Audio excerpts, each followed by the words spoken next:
জাতীয় বিপ্লব ও সংহতি দিবস আজ ৭৫-এর ৭ই নভেম্বর এবং ২৪-এর অভ্যুত্থান একই সূত্রে গাঁথা মন্তব্য বিএনপির।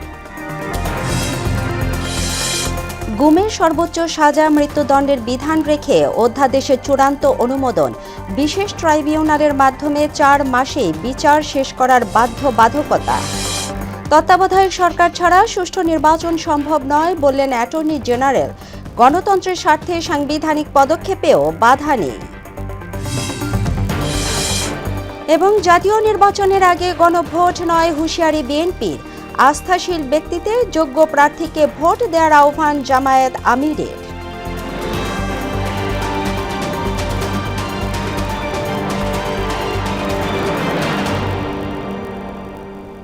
আসসালামু আলাইকুম। মোহনা সংবাদে স্বাগত। শুনছিলেন শিরোনাম, পুরো সংবাদে আপনাদের সাথে আছি তাপসির আলিজা। ৭৫-এর ৭ই নভেম্বর এবং ২৪-এর অভ্যুত্থান একই সূত্রে গাঁথা বলে মন্তব্য করেছেন বিএনপির স্থায়ী কমিটির সদস্য অবসরপ্রাপ্ত মেজর হাফিজউদ্দিন আহমেদ। তিনি বলেন, দুই ঘটনাতেই ভারতীয় আধিপত্য আর আগ্রাসনের পতন ঘটে। সিপাহী জনতার বিপ্লবের ফলে দেশে বহুদলীয় গণতন্ত্রের সূচনা হয় বলে মন্তব্য করেছেন দলটির আরেক স্থায়ী কমিটির সদস্য খন্দকার মোশাররফ হোসেন। জাতীয় বিপ্লব ও সংহতি দিবস উপলক্ষে মোহনা টেলিভিশনকে দেয়া একান্ত সাক্ষাৎকারে তারা এসব কথা বলেন।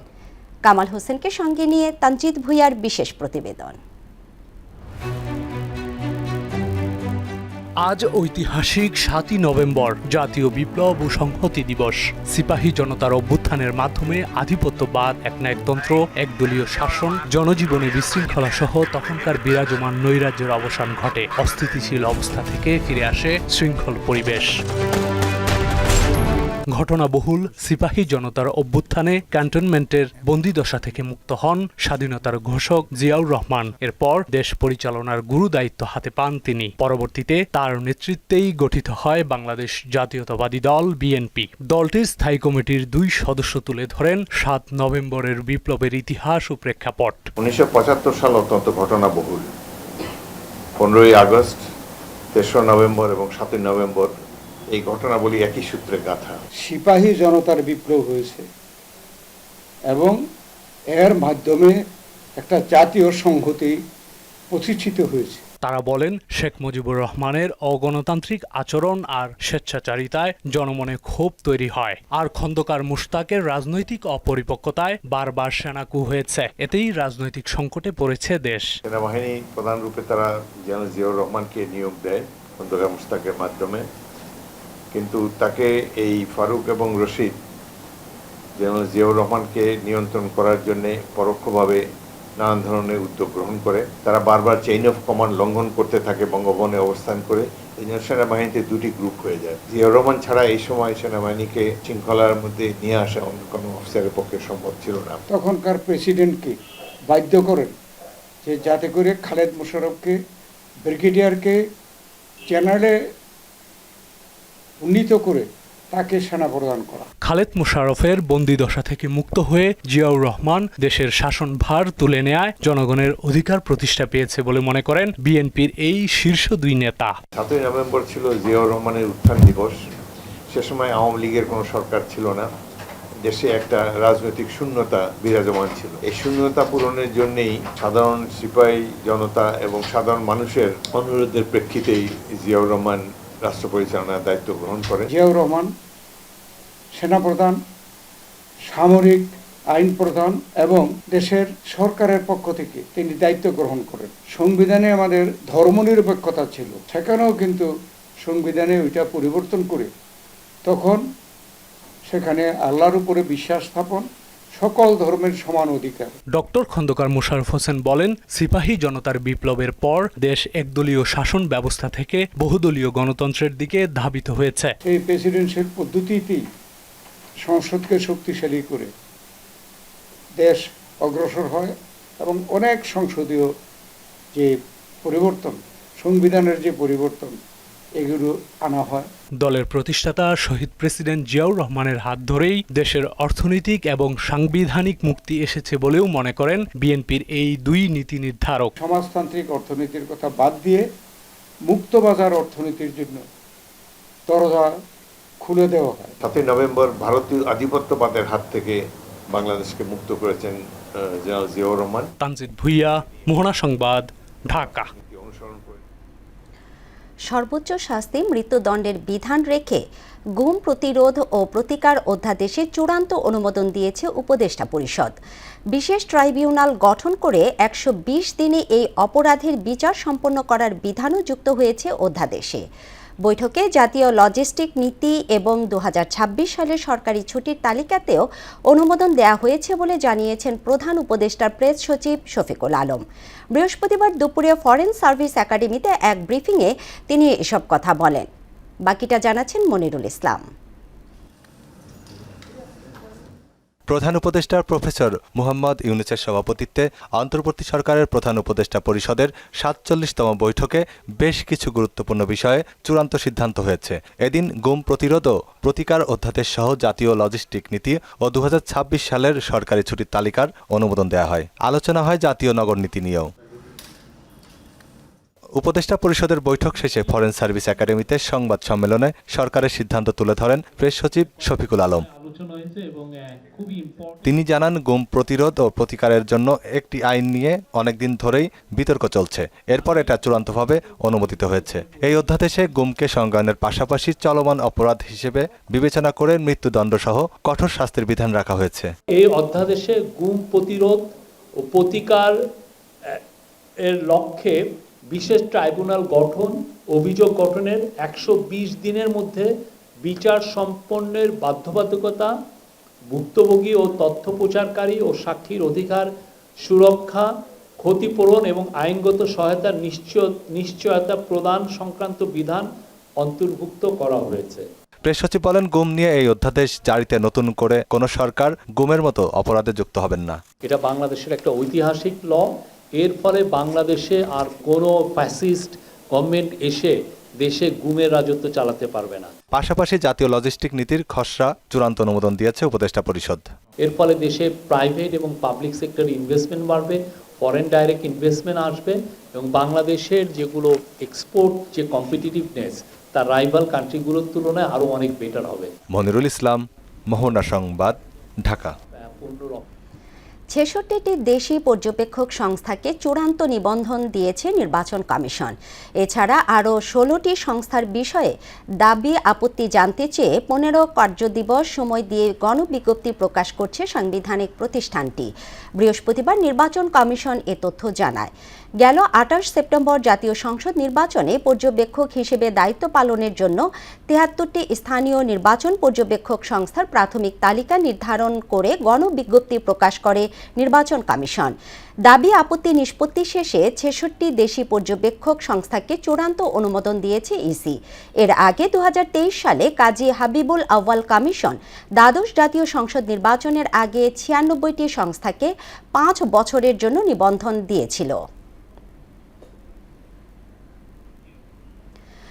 গণতন্ত্র সুসংহত করতে সংবিধানে যে কোনো পদক্ষেপ নেওয়া হলে তা মৌলিক কাঠামোর পরিপন্থী হবে না বলে জানিয়েছেন অ্যাটর্নি জেনারেল মোহাম্মদ আসাদুজ্জামান। তত্ত্বাবধায়ক সরকার ব্যবস্থা নিয়ে করা আপিলের ৯ম দিনের শুনানিতে বৃহস্পতিবার এমন মন্তব্য করেন তিনি। এ সময় সুষ্ঠু ও নিরপেক্ষ নির্বাচন ছাড়া গণতন্ত্র অর্থহীন বলেও মন্তব্য করেন এই শীর্ষ আইন কর্মকর্তা। রিপোর্ট করছেন মিসবা রহমান। নির্বাচনকালীন তত্ত্বাবধায়ক সরকার ব্যবস্থা ফেরাতে আপিলের ৯ম দিনের শুনানি শেষ হয়েছে। এদিন রাষ্ট্রপক্ষের হয়ে নিজের দ্বিতীয় দিনের শুনানি করেন অ্যাটর্নি জেনারেল মোহাম্মদ আসাদুজ্জামান। সরকারের জাজমেন্টের উপরে পরে তিনি জানান, তত্ত্বাবধায়ক সরকার ব্যবস্থা বাতিল করে দেয়া এই রায় পরিবর্তন করা না হলে নির্বাচন ব্যবস্থা আরও বেশি ক্ষতিগ্রস্ত হবে। ত্রয়োদশ সংশোধনীকে যে কারণে আপিল বিভাগ বাতিল করলেন মেজরিটি জাজমেন্ট দিয়ে, তার প্রধানত দুইটি কারণ। একটি হলো এটা নির্বাচিত সরকার না, আর একটি হলো এটাতে বিচার বিভাগের স্বাধীনতা ক্ষুণ্ণ হবে। বাংলাদেশের মানুষ যাতে ভবিষ্যতে আর কেউ খুন, গুম, মিথ্যা মামলার হয়রানির শিকার না হয় ভোটের কারণে, সেই কারণে তারা এটার সমাধান চাই। তত্ত্বাবধায়ক বাতিলে আপিল বিভাগের সিদ্ধান্তকে রাজনৈতিক পক্ষপাত দুষ্টু এবং শাস্তিযোগ্য অপরাধ বলেও মন্তব্য করেন অ্যাটর্নি জেনারেল। খায়রুল হক সাহেবরা যে ইন্টারপ্রিটেশন দিয়েছেন সেটা ভুল, পক্ষপাতদুষ্ট এবং অপরাধপ্রবণ, যেটা সংবিধানের 219 ধারা অনুসারে শাস্তিযোগ্য অপরাধ। গণঅভ্যুত্থানের নেতৃত্বকারী জনগণ যেভাবে নির্ধারণ করবেন সেটাই সংবিধান, সেটাই আইন, সেই অনুসারে দেশ চলবে। তত্ত্বাবধায়ক সরকার ব্যবস্থা ফেরাতে আগামী মঙ্গলবার পর্যন্ত রাষ্ট্রপক্ষের শুনানি মুলতবি করেছেন আদালত। মানুষের ভোটাধিকারের জন্য সহায়ক না। মিসবাহ রহমান, মোহনা সংবাদ, ঢাকা। রাজনৈতিক দলগুলোর মধ্যে ঐক্য প্রতিষ্ঠার পরিবর্তে জাতীয় ঐকমত্য কমিশন কিছু দলের হয়ে পক্ষপাতিত্ব করেছে বলে অভিযোগ করলেন বিএনপি মহাসচিব মির্জা ফখরুল ইসলাম আলমগীর। বৃহস্পতিবার বিকেলে যশোর টাউন হল ময়দানে সাবেক মন্ত্রী ও বিএনপির স্থায়ী কমিটির সদস্য তরিকুল ইসলামের ৭ম মৃত্যুবার্ষিকীর স্মরণ সভায় এই অভিযোগ করেন তিনি। যশোর থেকে স্বাধীন আব্দুল্লাহর প্রতিবেদন, জানাচ্ছেন মাহমুদা আক্তার। বিএনপির স্থায়ী কমিটির সদস্য ও সাবেক মন্ত্রী তরিকুল ইসলামের ৭ম মৃত্যুবার্ষিকীতে যশোর টাউন হল ময়দানে এ স্মরণসভার আয়োজন। এতে প্রধান অতিথি হিসেবে যোগ দেন বিএনপি মহাসচিব মির্জা ফখরুল ইসলাম আলমগীর। এতে তিনি বলেন, সংসদ নির্বাচনের দিনই গণভোট হতে হবে। এছাড়া যেসব বিষয়ে দলগুলো একমত হয়েছে, অন্তর্বর্তী সরকারকে সেগুলো সংস্কার করতে হবে, অন্যথায় এ সরকার ব্যর্থ সরকারে পরিণত হবে। আগামী নির্বাচনে মধ্যে দিয়ে যে পার্লামেন্ট গঠিত হবে, সেই পার্লামেন্টের সিদ্ধান্ত নেওয়া হবে, আর যেগুলো একমত হয়েছে সেগুলোতে আপনারা ব্যবস্থা গ্রহণ করুন। আমরা খুব পরিষ্কার করে বলতে চাই যে নির্বাচনের দিনই গণভোট হবে, তার আগে হতে হবে না, হওয়া যাবে না। রাজনৈতিক ফায়দা নিতে কেউ দেশে অস্থিতিশীল পরিস্থিতি সৃষ্টি করতে চাইলে জনগণকে সঙ্গে নিয়ে তা প্রতিহত করার হুঁশিয়ারও দেন তিনি। আমি আজকে পরিষ্কার ভাষায় বলতে চাই যে আজকে যে দাবি দাওয়াগুলো নিয়ে কয়েকটি রাজনৈতিক দল ঘেরাও করছে, অস্থিতিশীলতা সৃষ্টি করার চেষ্টা করছে, আবার একটা চক্রান্ত করছে নির্বাচনকে বানচাল করার জন্য, নির্বাচনকে পিছিয়ে দেওয়ার জন্য, এটা এই দেশের জনগণ মেনে নেবে না। এ সময় যত দ্রুত সম্ভব ঐকমত্য কমিশনের সিদ্ধান্ত বাস্তবায়ন ও নির্বাচনের তফসিল ঘোষণার আহ্বানও জানান মির্জা ফখরুল। টালবাহানা না করে অবিলম্বে নির্বাচনের শিডিউল ঘোষণা করার ব্যবস্থা করুন এবং ঐকমত্যে যেগুলো সিদ্ধান্ত হয়েছে সেগুলো নিয়ে সামনের দিকে এগিয়ে যাবেন। মাহমুদা আক্তার, মোহনা সংবাদ। দেশপ্রেমিক আগামী নির্বাচনে যাদের ব্যাপারে আস্থা থাকবে তাদের ভোট দেওয়ার আহ্বান জানিয়েছেন জামায়াতের আমির ডাক্তার শফিকুর রহমান। বৃহস্পতিবার সন্ধ্যায় সিলেটে মহানগর জামায়াতের সুধী সমাবেশে তিনি বলেন, রাজনৈতিক দলগুলো দায়িত্বশীলতার পরিচয় দিচ্ছে না। রাজনীতি হবে রাজার নীতি। আমাদের দেশের অবস্থা পুরোটা ভিন্ন। আগামীতে দলটি নির্বাচিত এমপিরা সরকারি প্লট বিনা ট্যাক্সের গাড়ি নেবে না বলেও ঘোষণা ডাক্তার শফিকুর রহমান। হৃদয়টা বড় থাকতে হয়, ফকিরের মানসিকতা নয়। রাজকীয় মন নিয়ে রাজনীতি করতে হয়, আর রাজকীয় মন হচ্ছে নিজের ক্ষেত্রে নেওয়া নয়, বরঞ্চ নিজেকে উজাড় করতে। কিন্তু আমাদের দেশের রাজনীতির মূলমন্ত্র ঠিক রিভার্স, উল্টা। সবারটা উজাড় করে আমার তহবিলের জন্য। নির্বাচনের আগে বলে রাজনীতিকে ইবাদত মনে, জনসভাকে ইবাদত মনে। নভেম্বরে গণভোট ও জুলাই সনদের আদেশ জারি সহ 5 দফা দাবি আদায়ে আরও কঠোর আন্দোলনের হুঁশিয়ারি দিয়েছে জামায়াতে ইসলামী সহ যুগপৎ আন্দোলনে থাকা 8 দল। দলটির বিষয়ে প্রধান উপদেষ্টা বরাবর স্মারকলিপি ও পদযাত্রা পূর্ব সমাবেশে বৃহস্পতিবার এমন ঘোষণা দেন তারা। জামায়াতের ইসলামের নায়েবে আমির সৈয়দ আব্দুল্লাহ মোহাম্মদ তাহের বলেন, জাতীয় নির্বাচনের আগেই গণভোট হতে হবে। আরও জানাচ্ছেন ওবায়দুল হক মারুফ। জুলাই সনদের আদেশ জারি এবং সে অনুযায়ী জাতীয় নির্বাচনের আগেই গণভোট সহ 5 দফা দাবিতে অনড় জামায়াত ইসলামী সহ 8 দল। পূর্ব ঘোষিত পদযাত্রা কর্মসূচিতে যোগ দিতে মতিঝিল, বিজয়নগর, গুলিস্তান সহ বিভিন্ন এলাকা থেকে মিছিল নিয়ে পল্টন মোড়ে জড়ো হন জামায়াত ইসলামী আন্দোলন সহ 8 দলের নেতাকর্মীরা। সেখানেই সংক্ষিপ্ত সমাবেশে দলগুলোর শীর্ষ নেতারা বলেন, জুলাই চেতনা সমুন্নত রাখতে জাতীয় নির্বাচনের আগে গণভোটের বিকল্প নেই। বিএনপি প্রত্যেকটি কথায় না না বলেছে। আমরা বিএনপিকে বলতে চাই, শুধু না না না, অবিলম্বে গণভোট নভেম্বরে ব্যবস্থা করতে হবে। এই দাবি দাওয়া আদায় রাখ পর্যন্ত ঘরে ফিরবো না ইনশাআল্লাহ। আগামী 10 তারিখের মধ্যে জুলাই সনদের বাস্তবায়ন আদেশ না হলে ঢাকা শহর আমরা লোকারণ্য করে সমাবেশ করবো ইনশাআল্লাহ। জামায়াতের নায়েবে আমির আব্দুল্লাহ মোহাম্মদ তাহের বলেন, জুলাই সনদ ও গণভোট ইস্যুতে দলগুলোর মধ্যে আলোচনা জরুরি। সেক্ষেত্রে রেফারির ভূমিকায় থাকতে হবে সরকারকে। জাতি মনে করে মেজর পলিটিক্যাল পার্টিগুলো বসে শুধু সনদ নয়, আগামী নির্বাচন কিভাবে হবে, কিভাবে ভোট কেন্দ্র নিরাপদ থাকবে, এই সকল বিষয়ে মেজর রাজনৈতিক দলগুলোকে ঐকমত্য পোষণ করতে হবে। সোজা আঙ্গুলে যদি কি না ওঠে, আঙ্গুল বাঁকা করব, কি আমাদের লাগবেই। এরপর স্মারকলিপি নিয়ে পল্টন মোড় থেকে প্রধান উপদেষ্টার বাসভবন অভিমুখে রওনা হন 8 দলের নেতাকর্মীরা। মৎস্য ভবনের সামনে মিছিল আটকে দেয় পুলিশ। পরে 8 দলের 9 সদস্যের একটি প্রতিনিধি দল প্রধান উপদেষ্টা বরাবর স্মারকলিপি জমা দেন। রাষ্ট্রীয় অতিথি ভবন যমুনা থেকে বের হয়ে সরকারকে দ্রুত দাবি মেনে নেয়ার আহ্বান জানান জামায়াতের সেক্রেটারি জেনারেল মিয়া গোলাম পরওয়ার। অন্যথায় কঠোর আন্দোলনের হুঁশিয়ারি দেন তিনি। 5 দফা দাবি মেনে নিয়ে জুলাই সনদের এই গণ আকাঙ্ক্ষার প্রতি সম্মান প্রদর্শন করুন, তা না হলে 11 তারিখে রাজধানী ঢাকার চিত্র ভিন্ন হবে ইনশাআল্লাহ। ওবায়দুল হক মারুফ, মোহনা সংবাদ, ঢাকা। জাতীয় নির্বাচন ঘিরে মনোনয়নপত্র বিক্রি শুরু করল জাতীয় নাগরিক পার্টি এনসিপি। যোগ্য জনপ্রতিনিধি বাছাইয়ে 3 ধাপে মনোনয়ন সংগ্রহের সুযোগ রাখা হয়েছে বলে জানালেন দলের মুখ্য সমন্বয়ক নাসির উদ্দিন পাটোয়ারি। বৃহস্পতিবার রাজধানীর এনসিপি কার্যালয়ে আয়োজিত সংবাদ সম্মেলনে এসব জানান তিনি। আরও জানাচ্ছেন সুরাইয়া মুন্নি। রাজধানীর এনসিপি কার্যালয়ের সংবাদ সম্মেলনে দেশ বদলাবে নতুন নেতৃত্বে প্রতিপাদ্যে মনোনয়ন ফর্ম উন্মুক্ত করার ঘোষণা দিলেন মুখ্য সমন্বয়ক নাসির উদ্দিন পাটোয়ারি। 15 তারিখে প্রাথমিকভাবে মনোনীত প্রার্থীদের তালিকা প্রকাশ করা হবে। এ পর্যায়ে 300 আসনেই প্রার্থী দেওয়া হবে বলেও জানান তিনি।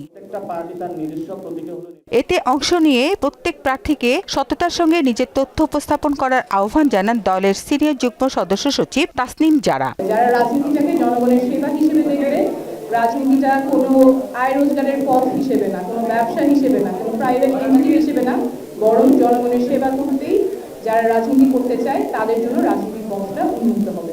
কোনো সন্ত্রাসী, চাঁদাবাজ বা ধর্মীয় উগ্রবাদী ব্যক্তি এনসিপির আশ্রয় প্রশ্রয় পাবে না জানিয়ে বিএনপি জামাতের বাইরে 9টি দল নিয়ে নতুন জোট গঠনের ইঙ্গিত দেন মুখ্য সমন্বয়ক নাসির উদ্দিন পাটোয়ারি। বহুদলীয় গণতন্ত্রের অন্যতম শর্ত হলো কেউ চাঁদাবাদী সন্ত্রাসীদেরকে মনোনয়ন দিবে না। বহুদলীয় গণতন্ত্রের সৌন্দর্য হলো যে কেউ সংস্কার প্রক্রিয়ার বিরোধিতা করবে না। বহুদলীয় গণতন্ত্রের সৌন্দর্য হলো যে মাঠের মধ্যে গিয়ে কোনো মল্লযুদ্ধ করে জনগণকে ভোগান্তিতে দিবে না। আমরা আমাদের মনোনয়ন আবেদন ফর্মের কার্যক্রম আজকে থেকে উদ্বোধন করলাম। নতুন এই জোট আসন্ন নির্বাচনে বিপুল ভোটে জয়ী হবে বলেও আশা জানান তিনি। কোনো সন্ত্রাস, চাঁদাবাদ, ধর্মীয় ফেসিবাদকে আগামী নির্বাচনে কেউ ভোট দেবে না। সুরাইয়া মুন্নি, মোহনা সংবাদ, ঢাকা। নেতা হয়ে নয়, এলাকার সন্তান হিসেবেই আমৃত্যু জনগণের পাশে থাকার প্রত্যয় জানিয়েছেন ঢাকা 16 আসনে ধানের শীষের প্রার্থী আমিনুল হক। জনগণের ভোটে নির্বাচিত হলে এলাকার প্রতিটি সমস্যা আলোচনার মাধ্যমে সমাধান করার কথাও জানান তিনি। বৃহস্পতিবার বিকেলে রাজধানীর পল্লবীতে গণমিছিল পূর্ব সংক্ষিপ্ত সমাবেশে আমিনুল হক বলেন, দেশি বিদেশি সকল ষড়যন্ত্র জনগণকে নিয়ে ঐক্যবদ্ধভাবে মোকাবেলা করা হবে। আরও জানাচ্ছেন হুমায়ুন কবির। মহানগর উত্তর বিএনপির আহ্বায়ক আমিনুল হককে ঢাকা 16 আসনে ধানের শীষের প্রার্থী ঘোষণা করায় পল্লবী রূপনগরে বিরাজ করছে উৎসবের আমেজ। ধানের শীষের প্রার্থী আমিনুল হকের সমর্থনে গণমিছিলে অংশ নিতে পল্লবীর 12 নম্বরে এসে জড়ো হন বিএনপির অঙ্গ সহযোগী সংগঠনের নেতাকর্মীরা। এই সময় দলীয় প্রতীক ধানের শীষের বিভিন্ন ব্যানার প্লাকার্ড নিয়ে ঢাকঢোলের তালে নেতাকর্মীরা মিছিলে অংশ নিয়ে আমিনুল হকের পক্ষে বিভিন্ন স্লোগান দিতে থাকেন। তাকে সর্বোচ্চ ভোটে নির্বাচিত করার প্রত্যয় জানান তারা। আমিনুল হক ভাই ঢাকা 16 আসনে ধানের শীষ প্রতীক নিয়ে নির্বাচন করবে। আমিনুল ভাই ঢাকা 16 আসনে ধানের শীষ প্রতীকে নির্বাচন করছে। আমরা এই জন্য অত্যন্ত আনন্দিত এবং উত্তেজিত। পার্বত্য চেয়ারম্যান জনাব তারেক রহমান আমাদের ঢাকা 16 আসন থেকে আমিনুল হককে ধানের শীষের প্রতীক দেওয়াতে আজকে এই গণমিছিল। গণমিছিলটি পল্লবীর 12 নম্বর বিআরটিসি বাস ডিপো থেকে শুরু হয়ে 10 নম্বর পপুলার ডায়াগনস্টিক সেন্টার, 6 নম্বর বাজার অতিক্রম করে চলন্তিকা মোড়, আরামবাগ আবাসিক মোড়, রূপনগর টিনশেড হয়ে ঘরোয়া মোড়ে গিয়ে শেষ হয়। মিছিল পূর্ব সংক্ষিপ্ত সমাবেশে সবার প্রতি কৃতজ্ঞতা জানিয়ে আমৃত্যু জনগণের পাশে থাকার ইচ্ছা প্রকাশ করেন আমিনুল হক। আপনাদের এলাকার সন্তান, আপনাদের এলাকার ভাই, আপনাদের এলাকার বন্ধু হিসেবে আমি আপনাদের কাছে ওয়াদাবদ্ধ। আমি বিগত সময়েও আপনাদের সাথে ছিলাম, বর্তমানেও রয়েছি, ভবিষ্যতেও আজীবন আমৃত্যু আপনাদের পাশে থেকে আপনাদের সেবা করার জন্য আমাকে যদি আপনারা সুযোগ করে দেন। এলাকার প্রতিটি সমস্যা জনগণের সঙ্গে আলোচনার মাধ্যমে সমাধান করে রাষ্ট্র কাঠামো মেরামতের 31 দফা বাস্তবায়ন করে তারেক রহমানের নেতৃত্বে একটি সুখী সমৃদ্ধ মানবিক বাংলাদেশ গড়ে তোলার কথাও জানান এই ধানের শীষের কাণ্ডারি। পল্লবী রূপনগরের প্রত্যেকটি সমস্যা আমি আমার নিজের সমস্যা মনে করে সমাধান করব ইনশাআল্লাহ। রাষ্ট্র কাঠামো মেরামতের জন্য তিনি যে 31 দফার কর্ম পরিকল্পনা দিয়েছেন, সেই কর্ম পরিকল্পনা বাস্তবায়নের মাধ্যমে আমরা ইনশাআল্লাহ একটি মানবিক বাংলাদেশ গড়তে পারবো। বিএনপি সরকার গঠন করলে কারো প্রতি অবিচার করবে না জানিয়ে জনগণকে সঙ্গে নিয়ে দেশি বিদেশি সব ষড়যন্ত্র মোকাবেলার প্রত্যয় জানান আমিনুল হক। আমরা যদি সরকার গঠন করতে পারি, নির্বাচিত হই, আমরা কখনো কোনো বিরোধী মতের উপরে জুলুম নির্যাতন নিপীড়ন করব না। হুমায়ুন কবির, মোহনা সংবাদ, ঢাকা। গত 17 বছর দেশের জনগণ ভোটাধিকার থেকে বঞ্চিত হয়েছে বলে অভিযোগ করেছেন ঢাকা মহানগর উত্তর ছাত্রদলের সভাপতি সালাউদ্দিন আহমেদ এবং সাধারণ সম্পাদক মাহফুজুর রহমান লিপকন। বলেন, বেগম খালেদা জিয়া এবং তারেক রহমানের নেতৃত্বে আগামী জাতীয় নির্বাচনের মধ্য দিয়ে দেশের মানুষের ভোটাধিকার প্রতিষ্ঠা করা হবে। বৃহস্পতিবার বিকেলে রাজধানীর বাড্ডায় ঢাকা মহানগর উত্তর ছাত্রদলের আয়োজনে এক সভায় এসব কথা বলেন তারা। স্বৈরাচারকে এই দেশ থেকে হটাতে বাধ্য করেছিল, ঠিক একইভাবে ব্যালটের মাধ্যমে তরুণ ইয়াং জেনারেশনকে নিয়ে এবং তরুণদেরকে নিয়ে আগামীতে ব্যালটের মাধ্যমেও সর্বোচ্চ ভোটে বাংলাদেশ জাতীয়তাবাদী দল বিএনপি ক্ষমতায় আসবে বলে আমরা আশা করি। বাড্ডা ভাটারার এই অঞ্চলে ঢাকা 11-র মাটি ও মানুষের নেতা ডক্টর এম এ কাইয়ুম সাহেবকে বাংলাদেশ জাতীয়তাবাদী দল তাদের মনোনীত প্রার্থী হিসেবে ঘোষণা করেছে। ধানের শীষের প্রতীকে ভোট দিয়ে জয়যুক্ত করে বাংলাদেশের বিএনপি তথা জাতীয়তাবাদী দলের নেতৃত্বে সরকার গঠিত হবে আমরা বিশ্বাস করি। গত 24 ঘন্টায় দেশে ডেঙ্গুতে আরও 5 জনের মৃত্যু হয়েছে। এই নিয়ে চলতি বছরে মৃত্যুর সংখ্যা দাঁড়ালো 307 জনে। আর 24 ঘন্টায় নতুন 1034 জন ডেঙ্গুতে আক্রান্ত হয়েছেন। আক্রান্তের সংখ্যা দাঁড়িয়েছে ৭৬,০২৬ জনে। বিকেলে স্বাস্থ্য অধিদপ্তরের বুলেটিনে ডেঙ্গু নিয়ে হাসপাতালে ভর্তি ও মৃত্যুর এই সর্বশেষ তথ্য তুলে ধরা হয়। গত 24 ঘন্টায় ভর্তি নতুন রোগীদের মধ্যে 371 জনই ঢাকার 2 সিটি কর্পোরেশন এলাকার। আসন্ন জাতীয় সংসদ নির্বাচনে পিরোজপুর 2 আসনে নেসারাবাদ উপজেলা থেকে বিএনপি মনোনীত প্রার্থী চেয়ে মানববন্ধন ও মিছিল করেছেন উপজেলার সর্বস্তরের মানুষ। তারা বলেন, বিএনপির শক্ত ঘাঁটি হিসেবে পরিচিত নেসারাবাদের দল থেকে প্রার্থী দেয়া হলে এলাকার উন্নয়ন ত্বরান্বিত হবে। ভোটার সংখ্যার দিক থেকে পিরোজপুর 2 আসনে নেসারাবাদের ভালো অবস্থান আছে উল্লেখ করে মিছিলে অংশগ্রহণকারীরা বলেন, আগামী নির্বাচনে ধানের শীষকে বিজয়ী করতে সর্বাত্মক চেষ্টা করবেন তারা। শেষ করছি মোহনা সংবাদ, তবে যাবার আগে শিরোনামগুলো আরও একবার।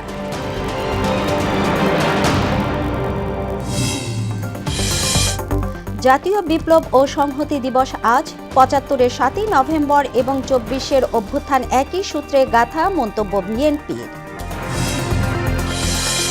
গুমের সর্বোচ্চ সাজা মৃত্যুদণ্ডের বিধান রেখে অধ্যাদেশের চূড়ান্ত অনুমোদন। বিশেষ ট্রাইব্যুনালের মাধ্যমে 4 মাসেই বিচার শেষ করার বাধ্যবাধকতা। তত্ত্বাবধায়ক সরকার ছাড়া সুষ্ঠু নির্বাচন সম্ভব নয় বললেন অ্যাটর্নি জেনারেল। গণতন্ত্রের স্বার্থে সাংবিধানিক পদক্ষেপেও বাধা নেই। এবং জাতীয় নির্বাচনের আগে গণভোট নয়, হুঁশিয়ারি বিএনপির। আস্থাশীল ব্যক্তিতে যোগ্য প্রার্থীকে ভোট দেওয়ার আহ্বান জামায়াত আমিরের।